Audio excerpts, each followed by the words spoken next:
ఉచితంగా ఇస్తున్నా. మళ్ళీ ఇంకో పక్కన మీరు ఒకసారి చూస్తే శ్రీ శక్తి ఆర్టీసీ బస్సుల్లో ఉచిత ప్రయాణ సౌకర్యం.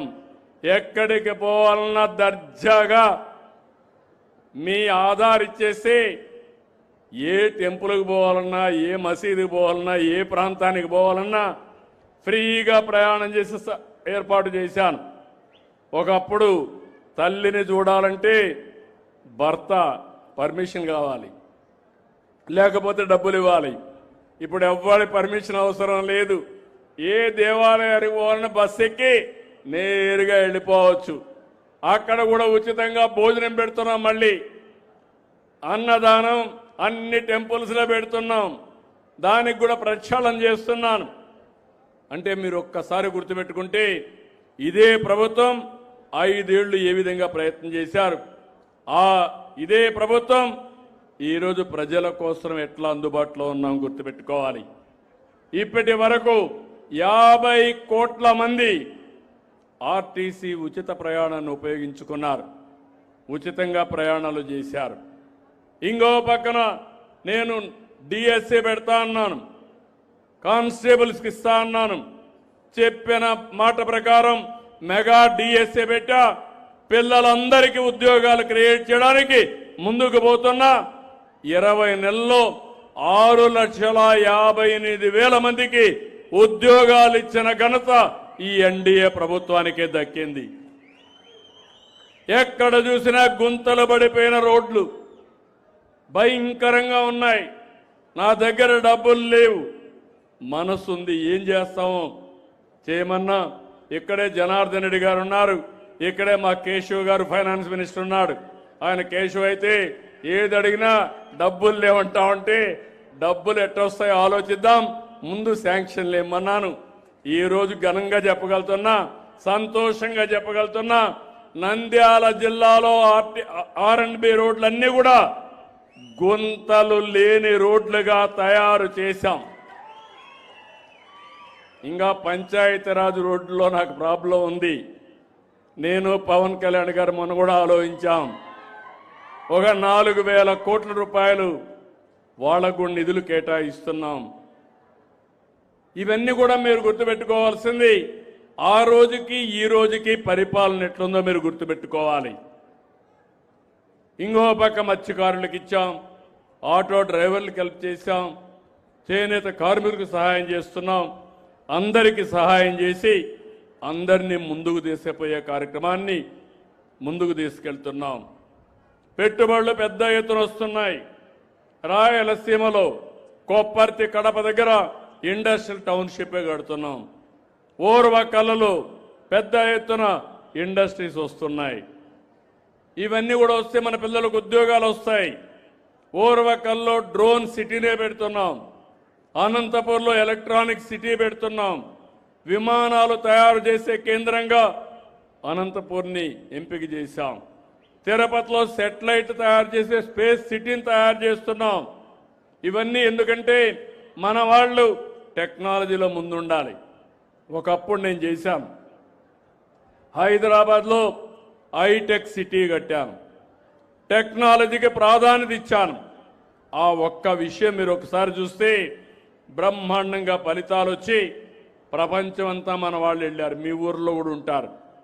ఈరోజు ప్రపంచంలో ఎక్కడికి పోయినా తెలుగువాడు ఎక్కువ ఆదాయాన్ని సంపాదిస్తున్నాడు. దానికి కారణం ఆ రోజు నేను తీసుకున్న నిర్ణయం. ఈరోజు మళ్ళీ చెప్తున్నాను, ఆ రోజు ఐటీ యుగం, ఈరోజు ఏఐ యుగం, ఆర్టిఫిషియల్ ఇంటెలిజెన్స్ యుగం. ఈరోజు మీ ఆరోగ్యం కోసం మీ పొలాన్ని పంట ఎక్కువ సాగు చేయాలన్నా, ఆధునిక పద్ధతులు ఉపయోగపడాలన్నా, ఎప్పటికప్పుడు తెగులు నివారించాలన్నా ఏఐ ద్వారా మీకు అన్ని విషయాలు చెప్పే పరిస్థితికి వస్తున్నాం. ఈరోజు మీ ఊర్లో ఎంత గ్రౌండ్ వాటర్ ఉంది. ఈరోజు నేను చూశాను, నంద్యాల జిల్లా 6 మీటర్లలో నీళ్లున్నాయి. డోన్ వచ్చే కొందికి 19 మీటర్లో నీళ్లున్నాయి. అంటే 3 రెట్ల పైన డోన్ కింద ఉంది. అప్పటికి కూడా చెరువులకు నీళ్లు తెచ్చాం. ఇక్కడ వర్షం తక్కువ పడుతుంది, నీళ్లు వచ్చినా భూమిలో ఇంకే పరిస్థితి కూడా ఉండదు. అందువల్ల భూగర్భ జలాలు కూడా అభివృద్ధి కావడం లేదు. దీనికోసం ఆలోచించి నేను ఒక యజ్ఞం మారుగా తీసుకున్నాను. 2 ఏళ్లలో మీరు చూస్తే 2.33 మీటర్ల భూగర్భ జలాలు పెంచాం. నేను ఒకటే ఆలోచిస్తున్నాను, అన్ని చెరువులకు నీళ్లు ఇవ్వాలి, అదే సమయంలో అన్ని ప్రాంతాలకు నీళ్లు రావాలి, అన్ని రిజర్వాయర్లో నీళ్లు ఉండాలి, మైక్రో ఇరిగేషన్ ఉపయోగించాలి, పొదుపుగా నీళ్లు వాడాలి. ఇలాంటి కార్యక్రమాలు చేస్తూ ముందుకు పోతున్నాం కాబట్టి ఫలితాలు వస్తున్నాయి. అల్టిమేట్గా వాటర్ సెక్యూరిటీ ఇస్తాం.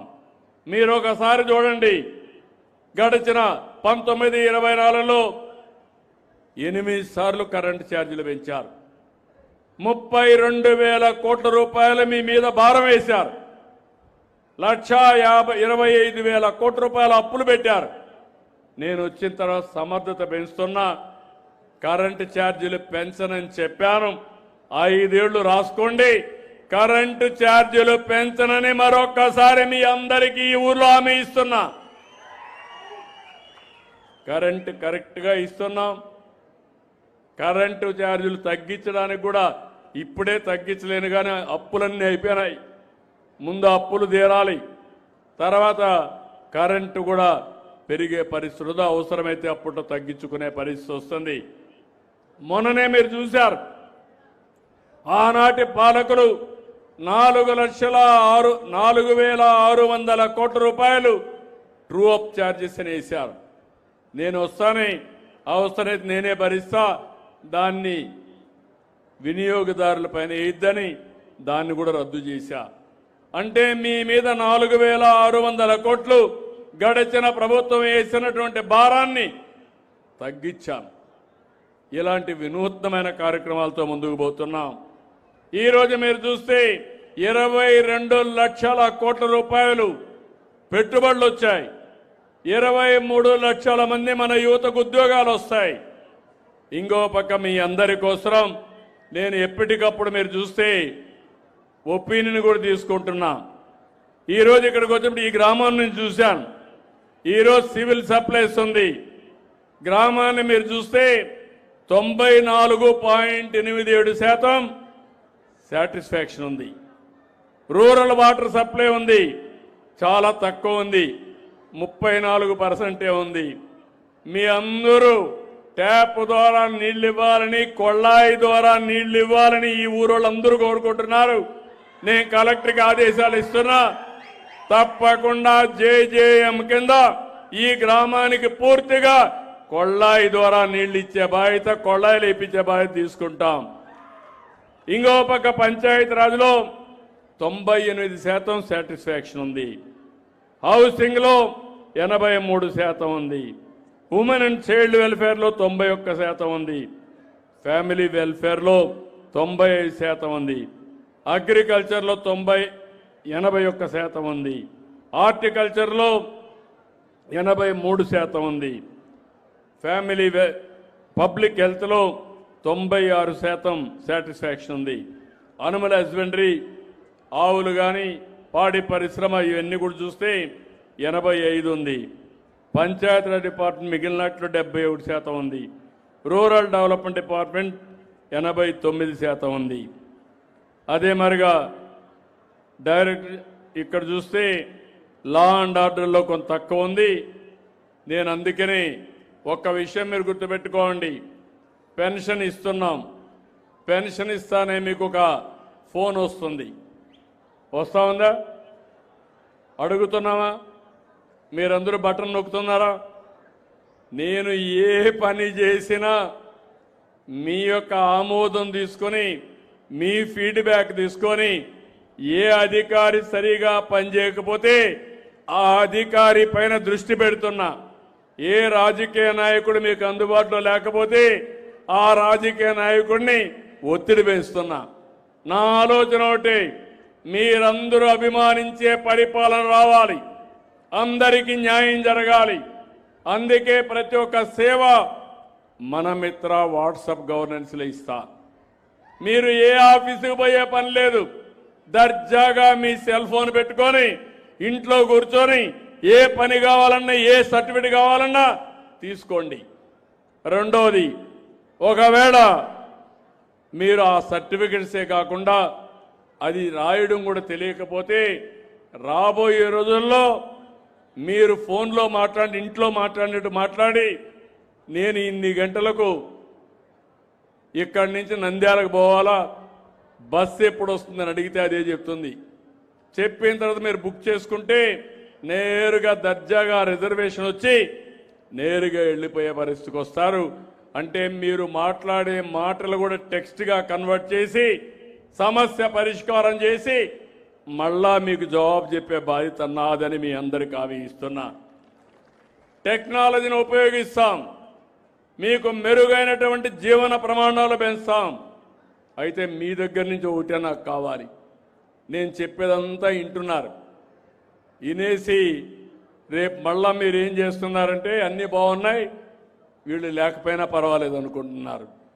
నా పని వైకుంఠ పాడి మారిగా తయారవుతుంది. పైకి ఎక్కించడం, మళ్ళా కిందికి పడడం, మళ్ళా పైకి ఎక్కించడం. అది మారాలి. సుస్థిరమైన పాలన సమగ్ర అభివృద్ధికి నాంది. ఆ విషయం మీరు గుర్తుపెట్టుకోవాలి. ఈరోజు గుజరాత్ ఉంది,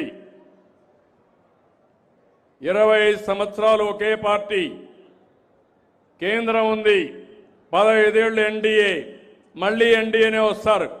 మీరు మాత్రం అన్ని పనులు అయిపోయినాక మళ్ళా మీరు ఆలోచిస్తారు ఇంకెవరన్నా వస్తే ఇంకా ఎక్కువ ఇస్తాడేమో అని ఆశపడతారు. అది తాత్కాలికమైన ఆశ. ఇప్పుడు నేను మా డాక్రా ఉమెన్కి ఒక పని చేశాను. నేనే డాక్రా సంఘాలు పెట్టాను. ఈరోజు డాక్రా సంఘాలు పెట్టి పోయిన సంవత్సరం అంతర్జాతీయ మహిళా దినోత్సవ సందర్భంగా 1,00,000 మందిని పారిశ్రామికవేత్తలుగా తయారు చేయాలని ఎంఎస్ఎంఈలు పెట్టించాను. బ్రహ్మాండంగా చేశారు.